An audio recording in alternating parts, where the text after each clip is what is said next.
Graça e paz, estamos aqui em mais um momento de fé. Eu sou Manuel Costa e venho trazer uma mensagem de Deus para a sua vida que está no livro de Juízes, capítulo 7, versículo 4, que diz assim: E disse o Senhor a Gideão: Ainda muito povo há, faze-os descer às águas, e ali tu os provarei. E será que aquele de que eu te disser, este irá contigo, esse irá contigo. Porém, todo aquele que eu te disser, esse não irá contigo, esse não irá. O que Deus queria ensinar ao reduzir aquilo que parecia indispensável? Como que se vai para uma guerra e leva um número tão reduzido de homens para lutar? A lógica de Deus nunca caminhou ao lado da lógica humana. Enquanto o homem confia na quantidade, Deus procura dependência.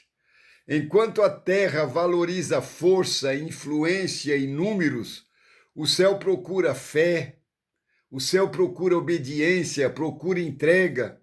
O problema não era o tamanho do exército de Gideão. O problema era o que Israel poderia pensar depois da vitória. Deus declarou: para quê? Para que Israel não se glorie contra mim, dizendo: a minha própria mão me livrou. A grande batalha não era apenas contra os medianitas, era contra o orgulho daquele povo, o orgulho humano que tanto predomina dentro de nós, né? Por isso Deus começa a reduzir. Primeiro os medrosos voltam para casa. Depois, até a maneira de beber água se torna critério espiritual. No final, sobraram apenas 300 homens. Pouco demais para a guerra, pequeno demais para a batalha, fraco demais para vencer, mas exatamente do tamanho que Deus queria. Porque Deus tem prazer em mostrar que a glória pertence a Ele e não ao ser humano. Foi assim com Noé, sozinho em meio a uma geração corrompida. Foi assim com Abraão, velho demais para gerar um filho. Foi assim com José, vendido como escravo antes de governar. Foi assim com Moisés, um homem inseguro diante de Faraó. Foi assim com Davi, um pastor de ovelhas adolescente diante de Golias. Foi assim com Elias, sozinho contra centenas de profetas de Baal. Foi assim com uma viúva sustentada por um punhado de farinha. Foi assim com uma manjedoura simples recebendo o Salvador do mundo. Deus sempre escolhe os caminhos que ninguém escolheria. Deus sempre faz as coisas de forma improvável aos olhos humanos. Porque quando tudo parece humanamente impossível, ninguém poderá roubar dele a glória do milagre. E talvez seja exatamente por isso que tantas pessoas não conseguem crer, não conseguem acreditar. Muitos olham para as Escrituras apenas com uma lógica humana, tentam medir o poder de Deus pela razão limitada do homem, desconfiam dos milagres, questionam os feitos divinos, querem mudar, querem promover a Bíblia de outra forma e não consegue compreender como Deus escolhe os improváveis, os pequenos e os fracos para mostrar e manifestar a sua grandeza. Louvado seja Deus. Mas a própria Bíblia revela esse mistério. Deus oculta certas coisas dos sábios e entendidos e as revela aos pequeninos. O orgulho intelectual muitas vezes impede o homem de enxergar aquilo que somente a fé pode compreender.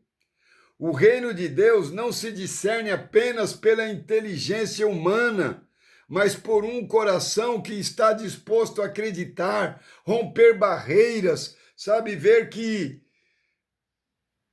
os céus realmente faz parte do nosso ser. Enquanto muitos aí duvidam, né? Muitos duvidam. Por isso, para muitos, os 300 de Gideão parecem loucura. Assim como parecia loucura um mar se abrir, um gigante cair diante de um jovem pastor ou um carpinteiro da Galileia ser chamado de filho de Deus? Tudo isso é improvável. Porém, é exatamente aí que o poder de Deus se manifesta, naquilo que o homem considera impossível. Porque a fé não nasce da explicação completa, você não tem que ter todas as respostas. A fé nasce a partir do momento que você começa a confiar em Deus, entregar sua vida para Ele, viver com Ele diariamente, ter um relacionamento mais profundo com Deus. Os 300 de Gideão revelam um princípio eterno. Deus não depende da força humana para realizar seus propósitos. Deus ama a participação humana em todas as questões que ele atua, inclusive no milagre, mas não depende de ninguém. Deus não depende de força humana para realizar nada. Muitas vezes, nossa própria força se torna o maior obstáculo para vermos o poder dele. E nós temos que entender que há momentos em que Deus permite que a gente perca reduções, enfraquecimentos, não para nos destruir, mas para remover aquilo que ocupa o lugar da confiança nele. Às vezes, Deus diminui os recursos para aumentar a fé, diminui as portas para aumentar a dependência, diminui as certezas para revelar a sua soberania. O reino de Deus é construído sobre paradoxos. Quem perde, ganha. Quem desce, sobe. Quem serve, governa. Jesus falou sobre isso. Quem morre para si mesmo, encontra a vida. Ele disse. O céu nunca trabalhou pela lógica da aparência, mas pela profundidade da fé. E talvez hoje você esteja vivendo exatamente isso, uma redução. Pessoas foram embora, recursos diminuíram, as forças parecem pequenas diante da batalha que temos que enfrentar, mas talvez o que você chama de redução seja o início da manifestação da glória de Deus na sua vida.